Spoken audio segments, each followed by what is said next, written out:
कई दिनों के बाद मेरी दादी के सामने जब आई, बोली तो न के नाराय पहाड़ तोड़ दिए ना, लड़कियां ये कर सकती हैं, लड़कियां सिर्फ पापा की परी होती हैं, इनसे बच के रहना। नहीं, आप भी अपने पिता के मगरमच्छ हो। सपना कहते हैं ना, सपना वो नहीं होता जो सोने के बाद आए, सपना वो होता है जो हमें सोने ना दे। कर खुद ही को बुलंद इतना कि खुद खुदा भी आकर बंदे से पूछे बता तेरी रजा क्या है।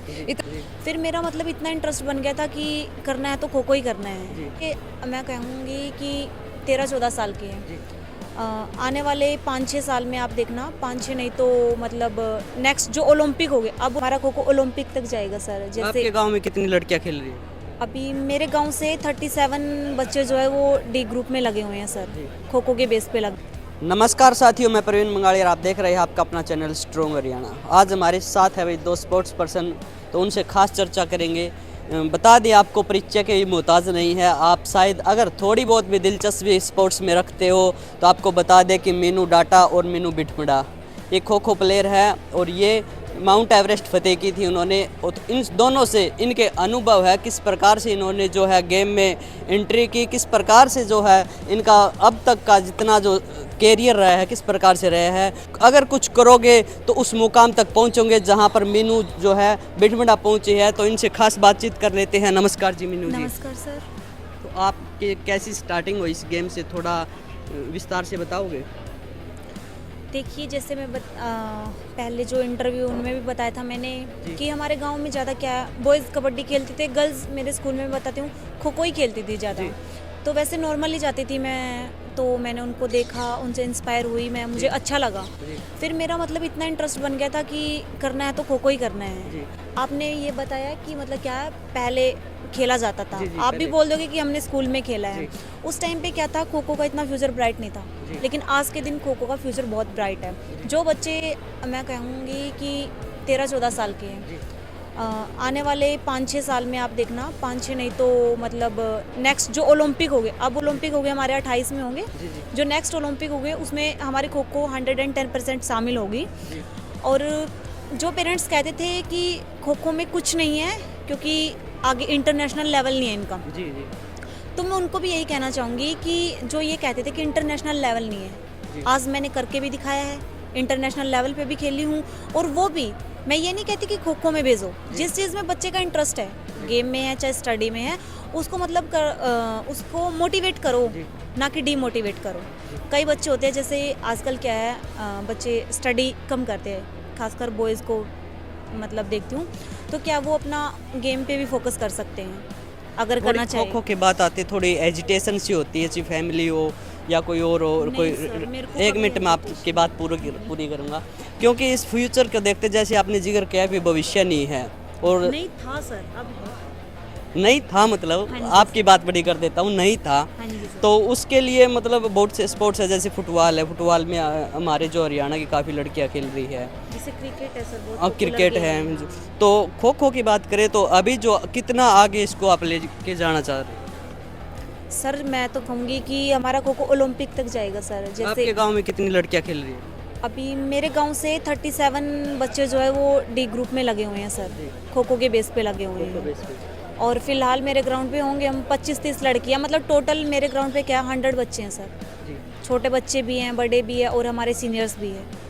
20-30 के आसपास हम लड़कियां हैं सर। इंडिया टीम की बात करें तो हरियाणा की कितनी लड़कियां थी टीम में? हरियाणा से मैं बॉयज़, मतलब बॉयज़ में भी नहीं था कोई, इकलौती लड़की थी मैं हरियाणा से, एकमात्र।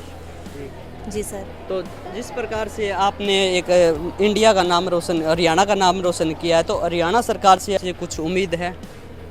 सर मैं तो यही चाहूँगी कि मतलब जो हमारा राइट बनता है सर, तो वो हमें देना चाहिए सर। क्योंकि हर प्लेयर की क्या होती है, उम्मीद होती है सर।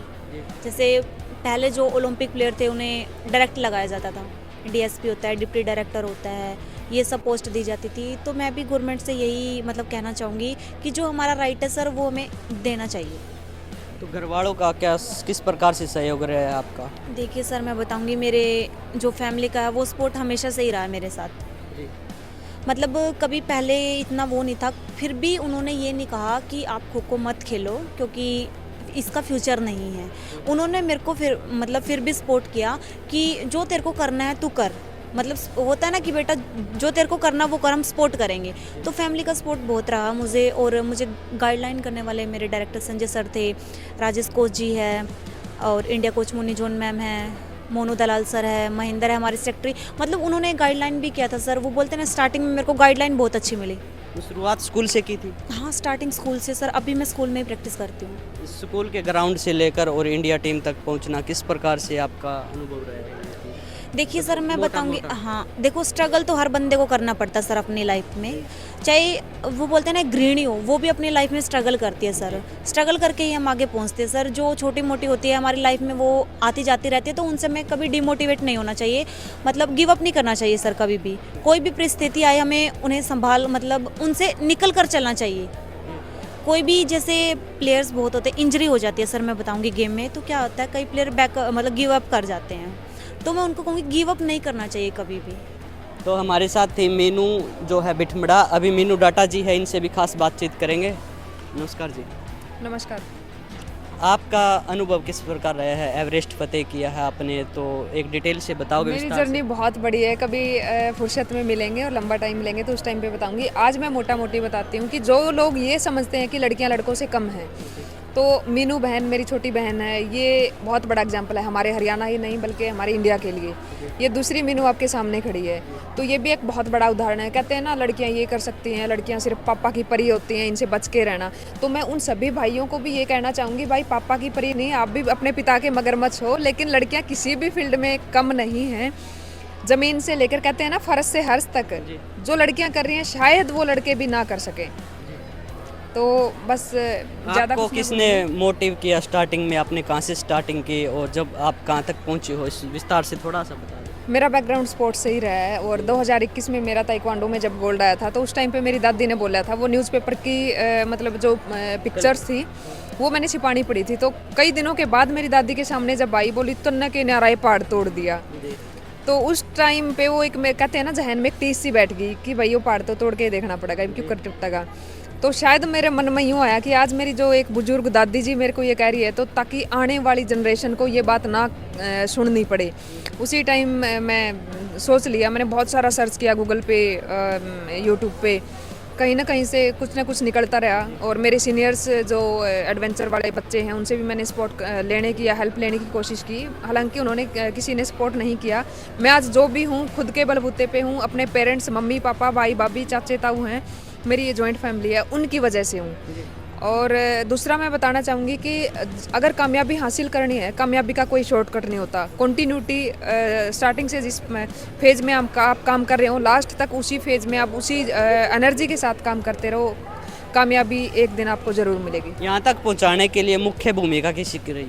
मेरे फादर साहब की। फादर साहब पूरा सपोर्ट किया? हमेशा मेरी बैकबोन बन के खड़े रहे, तो और अभी भी खड़े हैं। लड़कियों के जो पेरेंट्स हैं उनको आप क्या कहना चाहते हो, क्या मैसेज देना चाहते हो? लड़कियों को यही मौका बोलना चाहूँगी मैं कि बहुत सारी बहनें हैं, छोटी बहनें, वो कहेंगे संसाधनों की कमी है, मेरे को इस चीज़ की कमी है, उस चीज़ की कमी है, मेरे को ये नहीं मिला, अच्छा इन्वायरमेंट नहीं मिला, अच्छा एक कॉलेज नहीं मिला, स्कूल नहीं मिला। तो देखो, ये सब चीज़ें एक बनी बनाई चीज़ें हैं। उन सबको छोड़ के जब आप अपना एक टारगेट या अपना एक फोकस सेट कर लोगे दिमाग में कि मेरे को ये चीज़ अचीव करनी ही है। सपना, कहते हैं ना, सपना वो नहीं होता जो सोने के बाद आए, सपना वो होता है जो हमें सोने ना दे। और भगवान ने भी शायद बहुत सारे ऐसे एग्जाम्पल क्रिएट किए हैं। मीनू बहन को ही ले लो, कहते हैं ना, भगवान कहते हैं, कर खुद ही को बुलंद इतना कि खुद खुदा भी आकर बंदे से पूछे, बता तेरी रजा क्या है। इतना मजबूर कर दो भगवान को कि हमारी मेहनत में कोई कसर ना आए, बाकी देना ना देना ऊपर वाले का काम है। और कहते हैं ना, किस्मत में नहीं था, किस्मत तो उनकी या किस्मत तो उनकी भी होती है जिनके हाथों में लकीरें नहीं होती। बात करें हरियाणा सरकार की, तो स्पोर्ट्स पर्सन थे पहले, डीएसपी तक लगाए, जैसे जोगिंदर शर्मा हो गया, बहुत से डीएसपी हमने देखे हैं। और तो आप कहाँ तक उम्मीद चाहते हो भाई सरकार से, हम किस पोस्ट पे हैं और किस पोजीशन पे सरकार हमें रखे स्पोर्ट्स पर्सन? वो तो देखो, गवर्नमेंट की कुछ पॉलिसीज होती हैं, उनमें अगर अच्छा बनता है हमारा एक आउटस्टैंडिंग स्पोर्ट्स पर्सन का, तो दम श्योर कि वो हमारी गवर्नमेंट करेगी और कर भी रही है। तो मैं नायब सरकार जी से एक यही अपील करूंगी कि स्पोर्ट्स को उनका रिग्रेट्स, उनका अप्रिशिएशन मिलना चाहिए, और लास्ट छोर तक आप उनकी सुविधाएं पहुंचा रहे हो, तो थोड़ा सा और ध्यान देते हुए स्पोर्ट्स पर्सन को पहले ध्यान दें, ना कि गोल्ड आने के बाद। हालांकि हमारी सरकार बहुत कुछ कर रही है, पॉजिटिव है बहुत स्पोर्ट्स पर्सन को लेके। जी धन्यवाद आपका बहुत बहुत। जिस प्रकार भाई मीनू जी ने बताया, दोनों मीनू थी, इन्होंने खास तौर पर भाई चर्चा में बताया है कि जिस प्रकार से लड़कियों और पेरेंट्स को साथ मिलके भाई उस मुकाम तक पहुंचाना चाहिए, जिसमें जिस प्रकार का टैलेंट है उस टैलेंट को बखूबी भाई उभार के लेके आना चाहिए। और हम हरियाणा सरकार से यही निवेदन करते हैं, जिस प्रकार पिछली सरकार ने जो काम किया था कि पदक लाओ और पद पाओ, इस प्रकार की मुहिम चलानी चाहिए। और काफ़ी जो है हरियाणा की बात करें, ओवरऑल इंडिया में हरियाणा एकमात्र ऐसा प्रदेश है जो इस प्रकार जो खिलाड़ियों की, जो ओलंपिक हो चाहे वो किसी प्रकार की प्रतियोगिता हो, तमाम प्रतियोगिता में हरियाणा के खिलाड़ी हमें अव्वल आए हैं। खास करके लड़कियों की बात करें तो मीनू जैसा उदाहरण आपको सामने देखने को मिल रहा है। तो हम आपसे लेते हैं अभी वीडियो के एंड में इजाज़त। तो सभी दर्शकों को एक बार फिर से राम राम, जय हिंद, जय भारत।